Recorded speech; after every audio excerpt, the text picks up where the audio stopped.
Le sacrilège est un acte irrévérencieux envers une personne, un lieu ou une chose sacrée.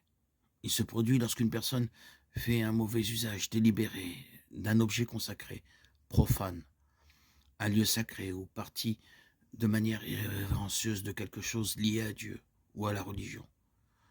Le mot a des racines latines, sacer, sacré, et légere, voler.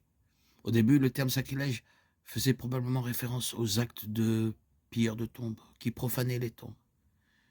Mais il en est venu à désigner tout, vol de caractère sacré d'un dieu, d'un objet ou d'une personne religieuse. Le roi Belshazzar de Babylone a commis un sacrilège lors d'un banquet lorsqu'il a donné l'ordre d'apporter les coupes d'or et d'argent qui avaient été prises dans le temple de Jérusalem, afin que le roi et ses nobles, ses femmes et ses concubines puissent en boire. Ils ont donc apporté les coupes d'or qui avaient été prises dans le temple de Dieu à Jérusalem, et en buvant du vin, ils louèrent les dieux d'or, d'argent, d'airain, de fer, de bois et de pierre. Daniel 5, 3, 4. Ce fut l'un des derniers actes de Belshazzar, car il fut tué cette nuit-là même. Nadab et Abihu, deux fils d'Aaron, commettèrent un sacrilège lorsqu'ils présentèrent devant l'Éternel un feu sans autorisation, contrairement à son ordre. Lévitique 10, 1. L'abus de leur fonction sacrée aboutit à une tragédie. Le feu sortit de devant la face de l'Éternel et les consuma, et ils moururent devant l'Éternel. De toute évidence, Dieu considère le sacrilège comme une offense grave.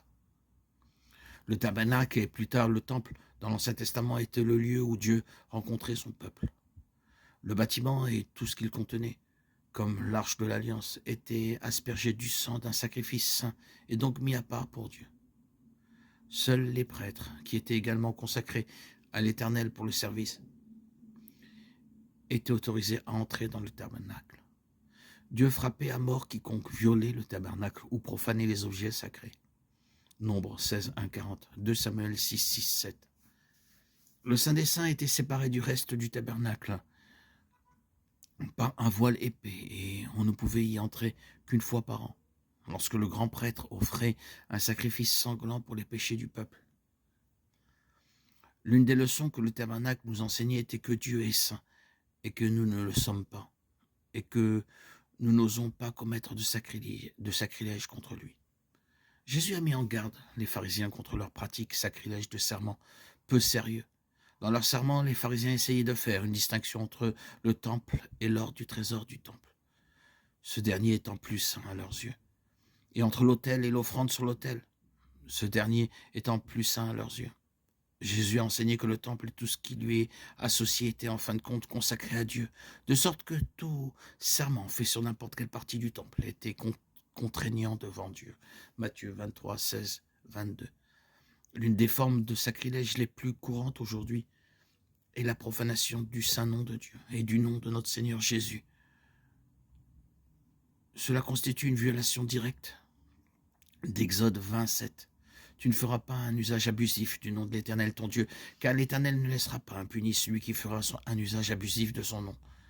Le Nouveau Testament interdit les propos malsains, Éphésiens 4, 29, ce qui inclut certainement l'utilisation du nom de Dieu comme un gros mot. Qu'il ne sorte de votre bouche aucune parole mauvaise.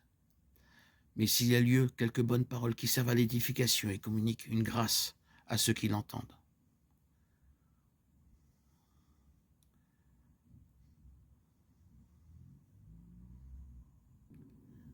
Bien que certaines églises d'aujourd'hui comptent des saints et des éléments saints, il n'y a aucune raison biblique d'élever une personne, un lieu, un objet comme étant plus sacré qu'une autre. Tous les croyants, et pas seulement quelques-uns, sont en train d'être édifiés pour former une maison spirituelle, un saint sacerdoce, afin d'offrir des victimes spirituelles agréables à Dieu par Jésus-Christ. 1 Pierre 2, 5. Le temple de l'Ancien Testament a disparu et maintenant nous sommes l'édifice de Dieu. 1 Corinthiens 3, 9. Paul demande aux croyants, ne savez-vous pas que vous êtes le temple de Dieu et que l'Esprit de Dieu habite au milieu de vous? Si quelqu'un peint aujourd'hui des blasphèmes sur le côté d'un bâtiment d'église, c'est effectivement un acte de sacrilège, mais pas parce que le bois et la pierre du bâtiment sont saints. L'intention du blasphémateur est de manquer de respect à Dieu, et il dirige son action contre une représentation accessible et tangible de Dieu dans son esprit.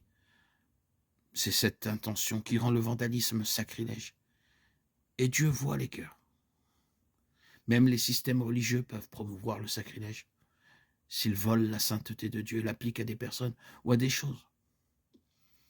Les églises qui canonisent des personnages bibliques ou historiques, prient des saints, ordonnent l'adoration d'icônes ou de reliques, ou encouragent la révérence envers des objets physiques, sont coupables de sacrilège. Les personnes que Dieu a utilisées doivent être respectées et apprendre d'elles, mais elles restent des pécheurs sauvés par la grâce. Des objets physiques peuvent avoir une signification historique ou une signification en tant que symbole religieux, mais on ne doit jamais s'agenouiller devant eux, prier devant eux, ou les rechercher comme moyen d'obtenir la grâce.